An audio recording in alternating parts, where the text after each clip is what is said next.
Hello and thanks for joining us. This is a Signature TV News Update. I am Brenda Etar. In the headlines, President Muhammadu Buhari sacks Minister of Agriculture and Power. Cedar Seed Foundation says exclusion from same opportunity is corruption. Nigeria Center for Disease Control Director General Ihikweazu appointed Assistant Director General of World Health Organization. And now, the details. President Muhammadu Buhari on Wednesday sacked the Minister of Agriculture, Sabo Nanono, and the Minister of Power, Maman Sali. This is the first time the president is taking such an action since he took power about 6 years ago. The Minister of Environment, Muhammadu Buhari, has been deployed to Agriculture to replace Sabo Nanono, while Abubakar Aliyu, Minister of State for Works, replaces Maman Sali as the Minister of Power.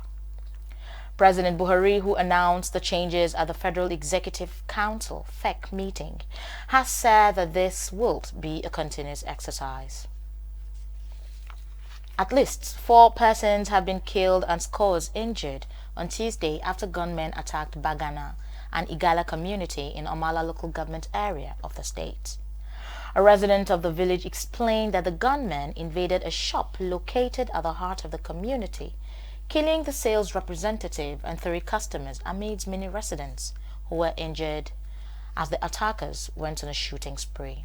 Whilst confirming the incident, the Kogi State Commissioner for Police, Idrisu Baban, on Wednesday stated that investigations has been launched into the incidents. The founder, Cedar Seed Foundation, and advocate for persons with disability, Lois Auta, says depriving people of having the same opportunity as others is corruption. She made the statement in Abuja on Monday while launching a report undertaken by the foundation to measure the impact of corruption in the life of people with disabilities in the Federal Capital Territory using the 6 area councils in the nation's city capital. Marvelous Obomanu reports. The founder, Cedar Seed Foundation, Lois Auta, said the report carefully investigated how corruption was affecting people with disabilities, including women and children in the Federal Capital Territory. She said that choosing the FCT was strategic because the President of the Federal Republic of Nigeria, ministers and key government officers reside in the FCT. The advocate for persons with disability said federal government programs are not easily accessible for those living with disabilities, and also funds persons with disabilities were supposed to get because of their living conditions are not given to them. She pointed out that during El-Rufai's administration as Minister of FCT, hundreds of buses were rolled out and none of them were accessible to passengers with disabilities. The objective is to measure the impact of corruption in the lives of persons with disabilities in the FCT using the 6 area councils. So money that we are supposed to benefit as citizens with disabilities in the FCT, we have not benefited.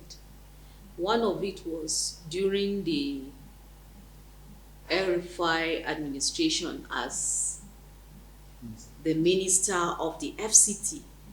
There were buses that was bought in hundreds, and none of them was accessible to passengers with disabilities. The founder of Cedar Seed said that the nation's capital city was designed not to favor persons with disabilities, highlighting that roads built in the FCT do not have walkways for people with disabilities. She expressed her desire to see a Nigeria where people with disability can be included in the running of governance and not denied merited opportunity because of their disabilities. Auta called on the government to partner with the National Commission for Persons with Disability to consider disability budgeting in planning Nigeria's next budget, adding that these budgets should be inclusive and accessible to people with disabilities. The roads in the FCT does not have sideways or walkways for persons with disabilities on wheelchairs and crutches. And when a blind person or a visually impaired person wants to cross the road, he cannot unless he has an assistant or an aid. We want to see disability budgeting in our budget. 2022 budget should be inclusive and accessible. She regretted that the report could not extend to other states due to lack of funds and called on partners and stakeholders to assist persons with disabilities to make the report go beyond the Federal Capital Territory. We couldn't cover the 36 states plus the FCT due to inadequate resources, but I believe as other partners are listening to us who are passionate about the inclusion of persons with disabilities issues in their work, will open their doors for us to have a discussion on how we can make this report go viral and get to the strategic points and places that we want the report to be. Cedar Seed Foundation is an organization that advocates for inclusiveness and empowerment of persons with disabilities, with support from Shehu Musa Yaradua Foundation. In Abuja, Marvelous Oboman for Signature TV.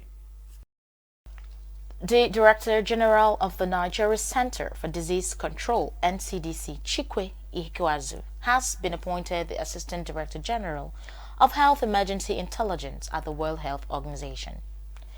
In a letter signed by the World Health Director General, Tedros Ghebreyesus, the world body said the appointment will take effect from September 1st, 2021. Sources in the NCDC also confirmed the developments and stated that the inauguration of the World Health Organization Hub for Pandemic and Epidemic Intelligence is expected to take place later on Wednesday. And in the world of business, the federal government says it is set to immediately commence the rehabilitation of failed portions of the Lagos-Shango-Abeokuta Federal Highway.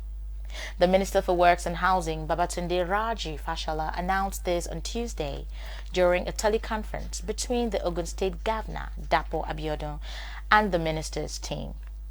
According to him, those portions of the federal roads have become a nightmare to motorists and commuters, and a team of engineers from the Federal Ministry of Works is expected on Thursday for preparatory assessment ahead of the rehabilitation works.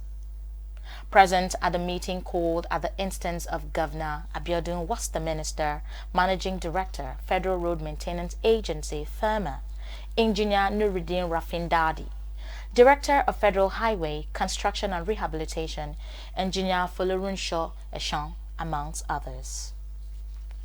And on the foreign scene here, we have the United States Pacific Fleet on Tuesday say that the search and rescue operations were underway for 5 crew members missing after a U.S. Navy helicopter crashed into the sea off the coast of California. One of the crew members of the MH-60S helicopter, which took off from the U.S. Abraham Lincoln during flight route operations about 60 nautical miles off the coast of San Diego at 4:30 p.m., had been rescued, but 5 persons were found missing. To the world of entertainment, we have Blessing Adejo on standby. Hello, Blessing. Hello, wonderful people. How are you all doing? It's a beautiful Wednesday evening. Hope you guys are having an amazing time. Well, it's a girl, Blessing Adejo. Welcome to another exciting episode of Entertainment News. Singer Tiwa Savage's ex-husband T-Bills had showered praises on the singer for her new extended play EP titled Water and Gary. He described it as a masterpiece for real music lovers. Taking to his Instagram page, T-Bills recounted how Wale Ayorinde introduced him to Tiwa Savage and other ladies that could sing in Los Angeles. T-Bills said he was grateful that God gave him the ability to see and hear what others couldn't. According to him, his first meeting with Tiwa Savage was 10 years ago at Katsuya in Los Angeles live. Nollywood actress Mona Lisa Chinda has celebrated her 5th wedding anniversary with husband Victor Coker. The movie star took to her Instagram page on Wednesday to celebrate her anniversary. She posted a family picture with the caption, "It's 5 years together, we move." This is Mona Lisa's second marriage. In 2009, Chinda announced that she was getting a divorce from her then husband, Dejo Richards. According to the actress, the marriage was marred with domestic violence amidst other allegations. Chinda and Dejo Richard have a daughter together. Happy anniversary to the co-cast from all of us at Signature TV. Nollywood actor Bishop Umar, popularly known as Okon Lagos, has shared photo of his newly built mansion. The movie star took to his Instagram page on Wednesday where he released photo and video of the new home. His post was accompanied with a caption that reads, "Guys, sometimes ago I thought it was good to build me a small house, but big enough for a little more than two. I'm done and this is it. Be steady on your ground, but please try and make it legit. Work hard as if no amount of prayer can help, and pray hard as if no amount of hard work can help." He went on to advise people not to get overwhelmed or carried away by pressure on social media. And that's it on entertainment news for today. I hope you guys enjoyed it. I remain your host, Blessing Adejo. Bye. In sports, Chelsea has signed midfielder Saul Niguez on loan for the season from Atletico Madrid. The Blues paid Atletico Madrid £3.4 million loan fee and have an option to make the deal permanent for £30 million next summer. The 26-year-old, who was part of Diego Simon's title-winning side last season, made more than 300 appearances for Atletico after breaking into the first team as a 17-year-old in 2012. Chelsea director Marina Graznowska welcomed Saul to the club as he said he believes he completes their squad as they compete for honours in 5 different competitions this season. Before we end the news, a recap of our major stories. President Muhammadu Buhari has sacked the Minister of Agriculture, Sabo Nanono, and the Minister of Power, Maman Saleh. A non-governmental organization, Cedar Seeds Foundation, says excluding people from enjoying same opportunities as others is corruption. Nigeria's Center for Disease Control Director General, Ihekweazu, has been appointed the Assistant Director General of World Health Organization. Safety and security begin with you. Be patriotic. Report any suspicious activity to law enforcement agencies. Please stay safe. That's the Signature TV News Update. On behalf of my producer, Anita Eze, I am Brenda Etta. Thanks for watching.